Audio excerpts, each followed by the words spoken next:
Also at Fort Missoula, bring greetings from your former chief, William Evan Jones, tonight. His adjustment activities these days are confined to instructing me on proper lawn maintenance. So anyway, I wanted to give a little bit of background on signage issues at the fort because I think they may come through this body again, and I'll start out with the slightly negative and transition to the more positive. The corner of South Avenue and Reserve Street, the traditional fort entrance, had to be blocked off in the mid-'70s to begin with, and probably inevitable, otherwise another malfunction junction would have resulted from a five-way intersection. Signage was erected over it. This was a historical entrance to Fort Missoula, and above and eventually additional signage pointing the way to the historical museum. So a pretty good mid-'70s solution to the evolving historical park out at the fort. Unfortunately, from that point on, planning on the part of the city left much to be desired. In the early 1980s, a large signal box, traffic signal box, was placed at the corner, very much partially obscuring the sign to motorists, the historic entrance sign. And the historical museum staff and board can't be blamed at the time. They were dealing with a lot of infrastructure issues closer to home, and probably this just appeared one day out of the blue. Signal box remained there and remains there today, and just a few weeks ago the Public Art Committee put a very large and bright wildlife print on the signal box as a part of the public art program.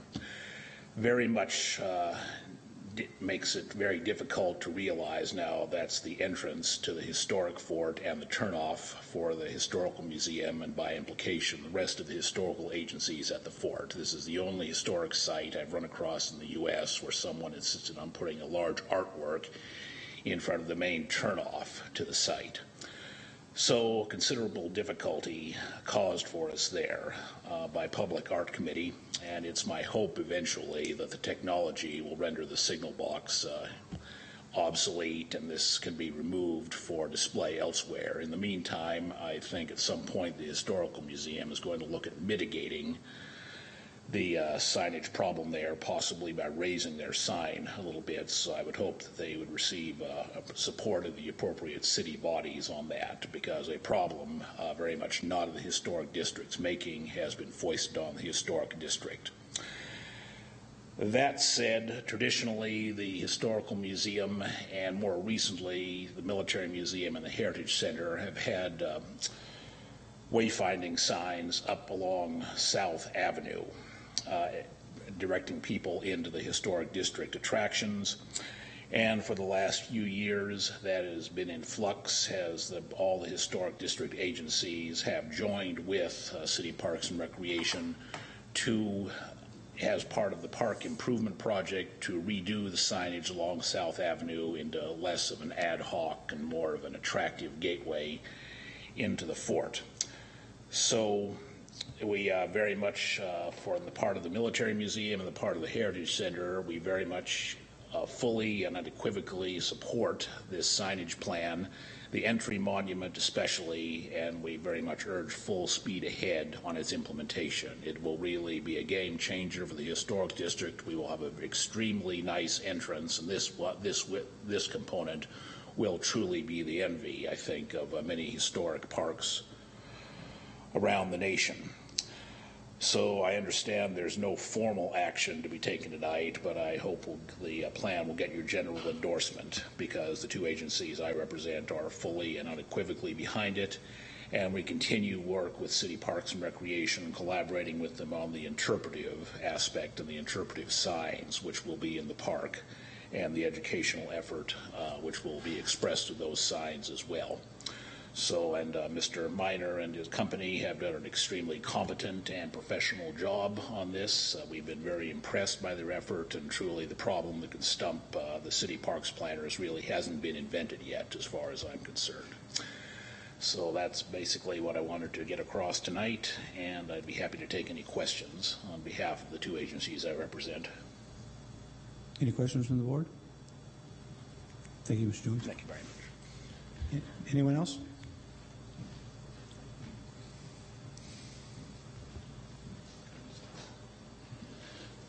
Hello, my name's Matt Lotzenoser. I'm the Executive Director at the Historical Museum at Fort Missoula. And Tate, I'll be brief. Tate summarized a lot of the concerns we've had over the years, but I just wanted to take a moment on behalf of the Historical Society or Historical Museum at Fort Missoula to support the increased sign size and the entry monument signs. I think it's incredibly important to recognize the historic district at Fort Missoula, and this will be the only sign as you enter that recognizes it as a historic district. It's also an important wayfinding tool that will recognize the two museums that draw over 50,000 visitors to Missoula County every year, that will use that as one of the wayfinding tools to find those two museums. So again, Tate summarized a lot of other things, and we've been very pleased to be able to work with City Parks on this project, and we're in full support of their sign and hopefully a larger sign there at the Andrew Monument. Okay, thank you. Anyone else like to provide any testimony? Any discussion from the board?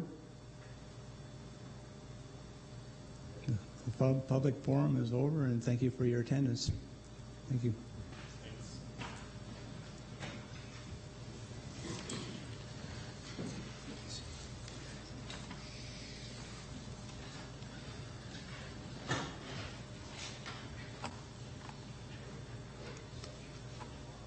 Okay, now we'll start the public hearing for the variance at 119 West Artemis Street to allow accessory structure to be closer to the street than the primary structure. And can we have the staff report, please?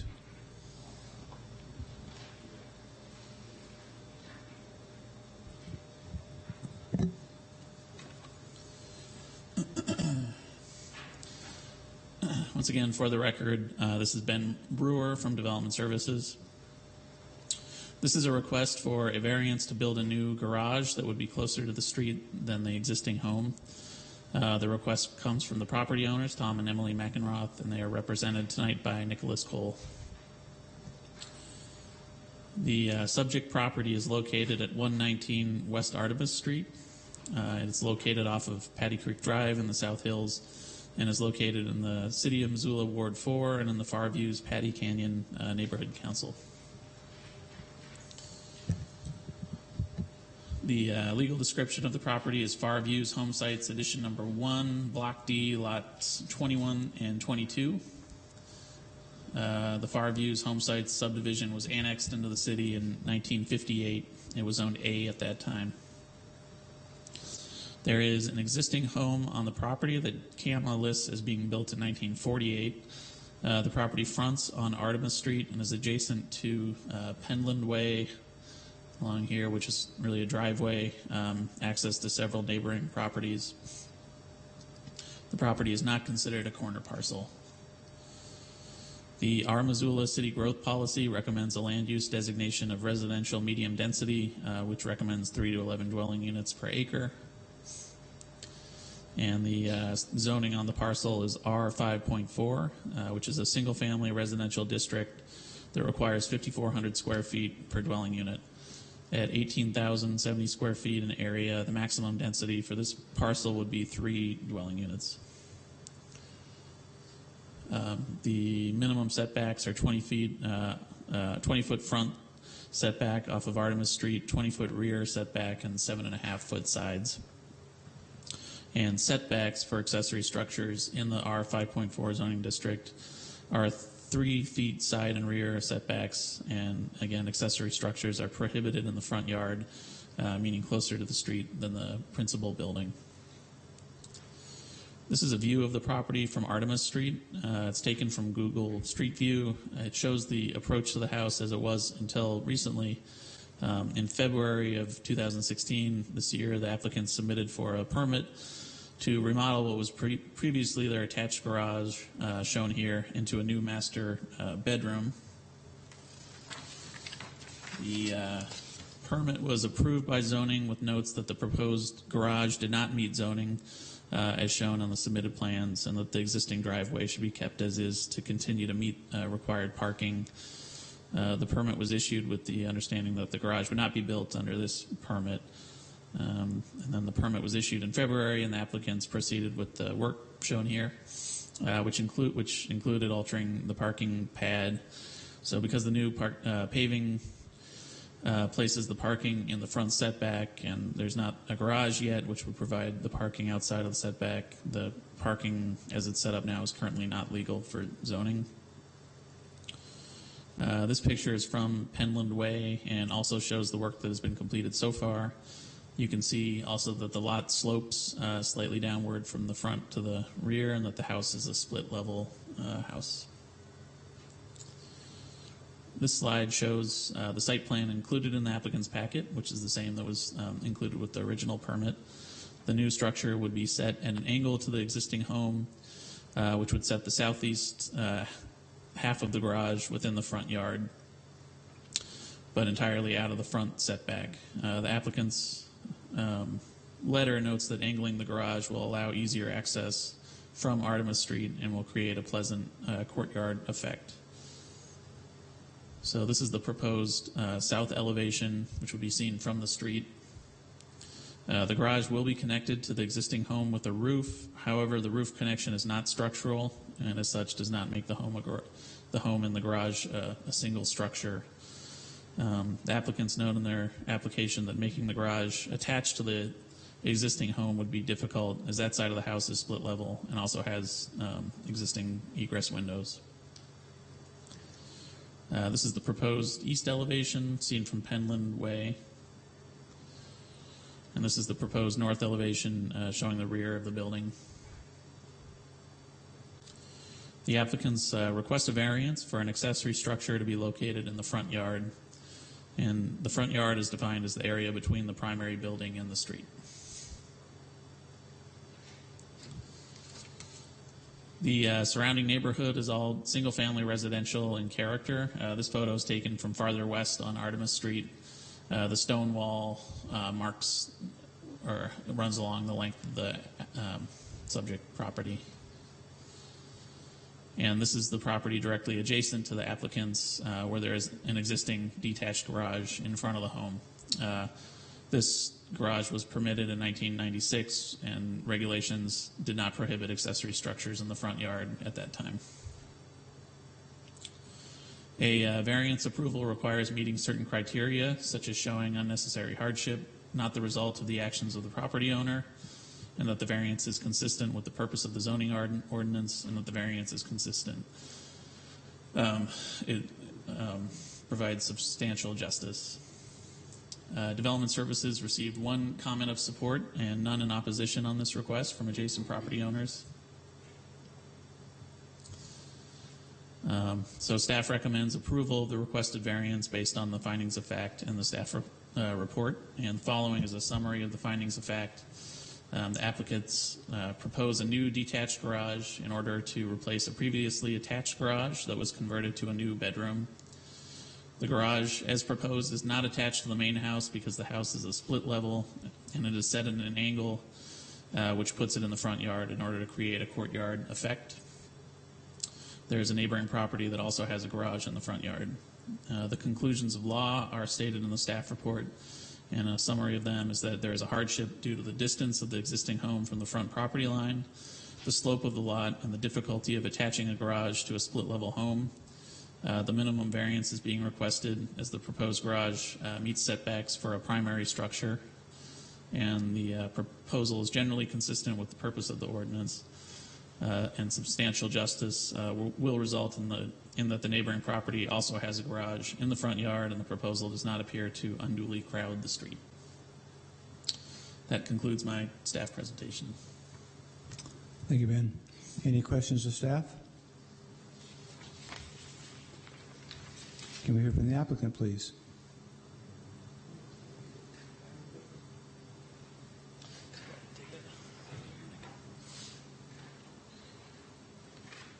Hi, my name is Nicholas Cole. I'm the architect on the project. I basically would just want to reemphasize that if we were to create the garage parallel with the house, which would be in keeping with the city's zoning regulations, it would create a pretty difficult backing out and driving out into the street technique. if you can imagine that garage rotated in parallel with the house, with the front of the garage, parallel with the front face of the house, it'd be really difficult because there's a big stone. It's what we would almost call a historical stone wall that we would not want to have to demo. Plus, the city doesn't like to have a second access to the street. So by turning the garage, it creates a more, an easier access for the car to drive into the garage. Another thing that, to reemphasize what Ben just said, if we were to put the garage connected to the house, we would be blocking out some egress windows, both from the master bedroom and from the basement.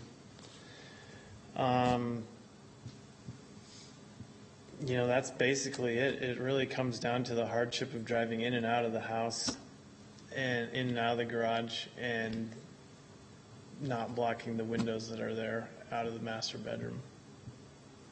So we feel like architecturally speaking, it adds to the architecture, which enhances the neighborhood, which enhances the day-to-day life of people walking by. We feel like it doesn't block the view of anybody's house. It doesn't do anything that it would do if it were zoning compliant. So, and bottom line, I feel like the intent of this zoning regulation doesn't necessarily apply to this lot. I totally agree with this zoning regulation, but when it applies to this lot, it's not really what the intent was directed towards. So, in conclusion, I don't think it hurts anybody. Any questions for Mr. Cole? Okay, thank you. Anyone else like to speak in favor?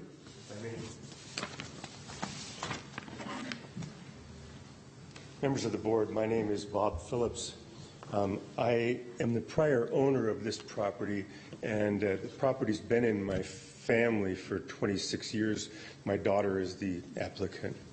The thing I would like to bring to the board's attention is the stone wall that is along Artemis here was built back in the late 40s. We have a photograph of the South Hill, and it shows this as the only house above Whitaker Drive on the entire hill. There were 3 houses on the hill when this was built. So we'd like very much not to tear down that stone wall, because it's a beautiful piece of property, and it's the only one like it up on the hill with such a historic wall. And if the garage had to be turned like that in order to put the garage back behind the front of the house, then we worry that the stone wall would have to be partially removed in order to give a better and safer access. Also, if the garage is built like this, my understanding is that, as we propose, my understanding is then the parking becomes compliant with the zoning ordinance. So this was the only design, I think, that would work if we can angle the garage like this. Thank you, members of the board. Thank you, Mr. Phillips. Any questions? Okay. Anyone else like to speak in favor? Anyone like to speak in opposition? Then we'll close the public hearing and open it up to board discussion. Any discussion? Motion?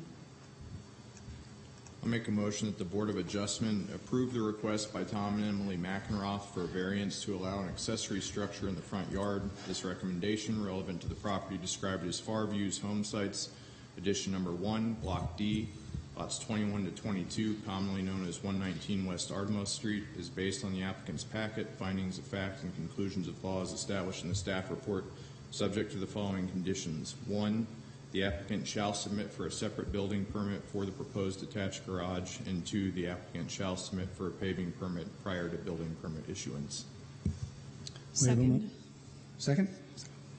Can we have any discussion on the board, on the motion? Can we have a roll call vote then? Charles Gatlin? Yes. Michael Kopitsky? Yes. Michael Neve, Yes. John Harrell, Yes. Sandy Mitchell, Yes.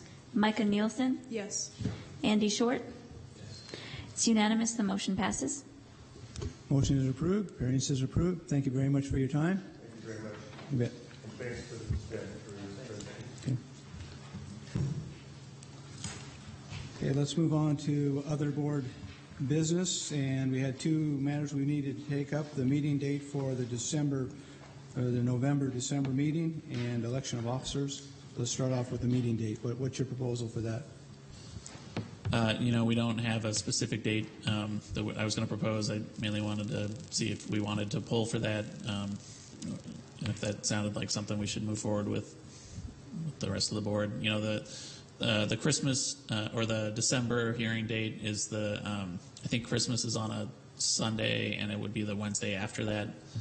So it's not particularly close to that holiday, but for the November hearing, the hearing date would be the Wednesday before Thanksgiving. And I think the concern would just be that enough board members are away or out of town or on holiday or anything that we wouldn't be able to hold a hearing. Char Gatlin, how much can we shift the date? Is it really just as long as we get it between the 27th and 27th? Historically, we've had the combined November, December meetings anywhere from the December 7th to December 10th, at least in the 10 or 12 years I've been on this board. Right. Yeah, we typically do the first or second December, or first or second Wednesday in December, and it depends also on on the scheduling of other hearings, whether the room's available. But I guess I would propose that we look at scheduling it for the first Wednesday in December. The first Wednesday in December is the 7th, which makes the second Wednesday in December the 14th. I would personally prefer to have it around the 14th rather than the 7th, if that's possible. Okay. Any other preferences? It makes no difference to me. I would also prefer the later date, the 14th, Okay. rather than the 7th. Well, maybe we'll have our staff will poll for that date and see who is available at this time at least, and we'll tentatively and see if the room is available and go Okay. from there.